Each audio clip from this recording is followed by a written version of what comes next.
Over the past week, we've examined the changing landscape in college sports. We've looked at NIL, the transfer portal, the House settlements, and the potential impact of revenue sharing, good and bad.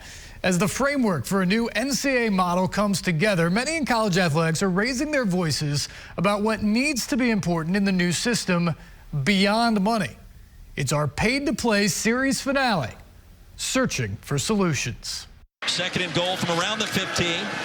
Daniels wants to take off, and he does with real estate, and a touchdown! After years of litigation and turmoil, college athletics are heading into a new era where players will get paid, and the NCAA must decide what it wants to be.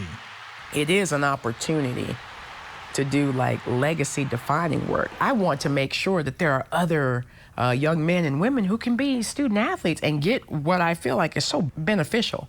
As the NCAA awaits court approval of the House settlement, talks are underway about how to create a new dynamic model. I've made my choice. This season, I will be drinking Dr. Pepper strawberries and crazy. One that allows athletes to participate in revenue sharing and profit off their name, image, and likeness, but still maintains the core tenets of the collegiate experience. Even with NIL, we are not professional sports.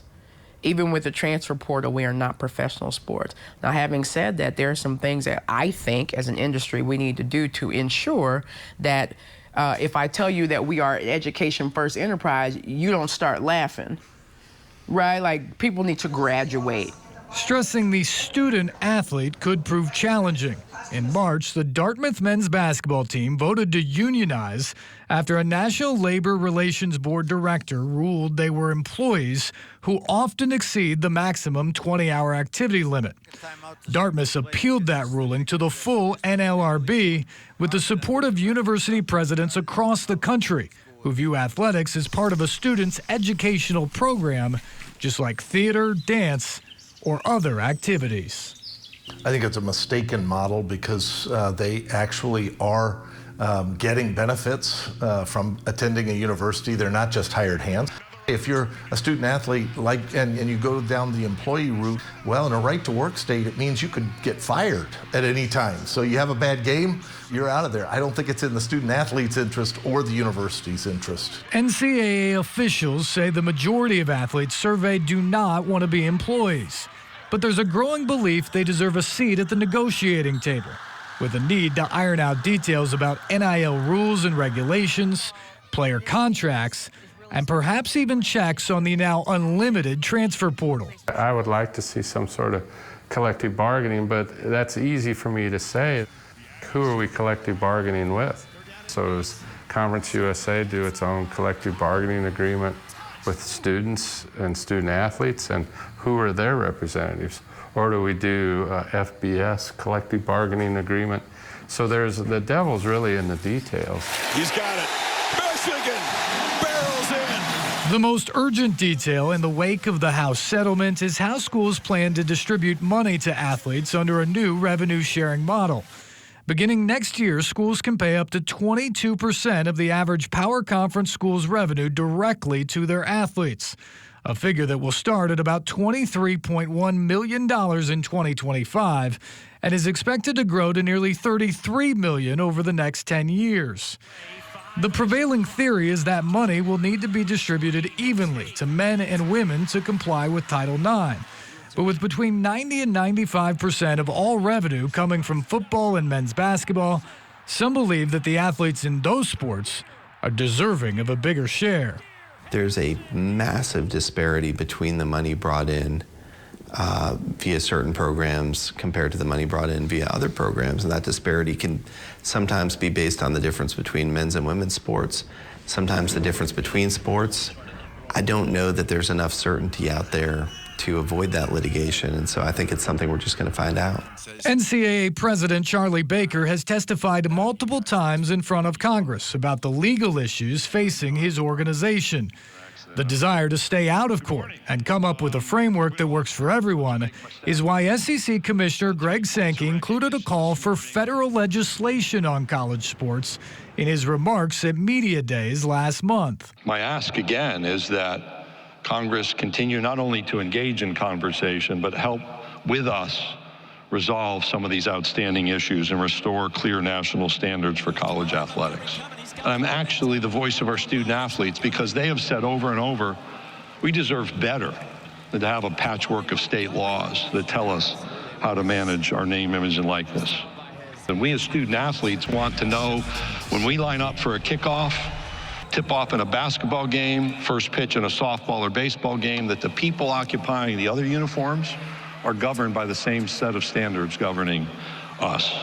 Whether the solution comes from Washington, D.C. or from within the membership, competitive fairness, access to championships, and protecting the educational and athletic opportunities of all student athletes remain the NCAA's top priority. We need to be making statements like, this is what we believe, this is what college athletics should be about, and this is our future. And then sell it. There are still more questions than answers about the future in the new paid-to-play system. Some believe the potential value of future media rights in football will cause the biggest, most prestigious programs to break away and form their own top-tier division to cash in. But for others, the true value in college sports goes way beyond the money. To the games. To the free throw line, up and under, lost it, throws it up, got it! The student athletes. That ball is hit deep to left field. Is it enough? It is! And the experiences that last a lifetime. From 40, on the way, a knuckleball. He got it! It's why they're doing everything they can to preserve the good in college sports, even if amateur athletes are a thing of the past. I'm confident that we'll be able to weather the storm. Still a lot of issues that are out there, but I think if you had asked anyone 2, 3, 4 years ago whether or not we'd reached to this point, very few people would have said we would. Yeah. We have. So there's hope.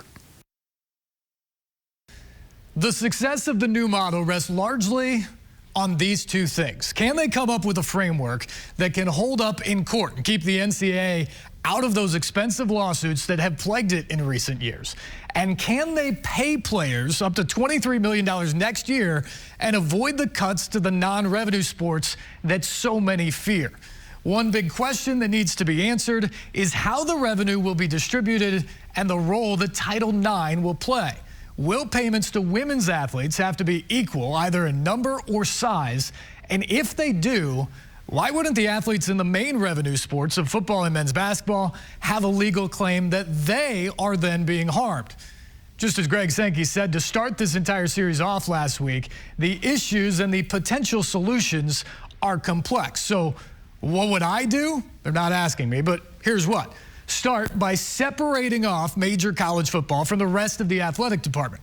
You can debate the number of worthy schools, but get it away, let it make as much money as possible while paying players, and then return a portion of the revenue to the university to fund other athletics. Establish collective bargaining with the athletes. Figure out who should be paid and how much, and establish contracts with them for a set duration, 1 year, 2 years, 4 years, maybe all of the above with negotiations. But once they sign it, they've got to fulfill it. That will help keep the transfer portal in check. Now, lastly, eliminate the third-party collectives and return NIL payments to being about a player's true marketing value or sponsorship value, not just a rich booster writing a check to get them at their school. Will it be perfect? Of course not. But it'll be a whole lot less chaotic than what we have now.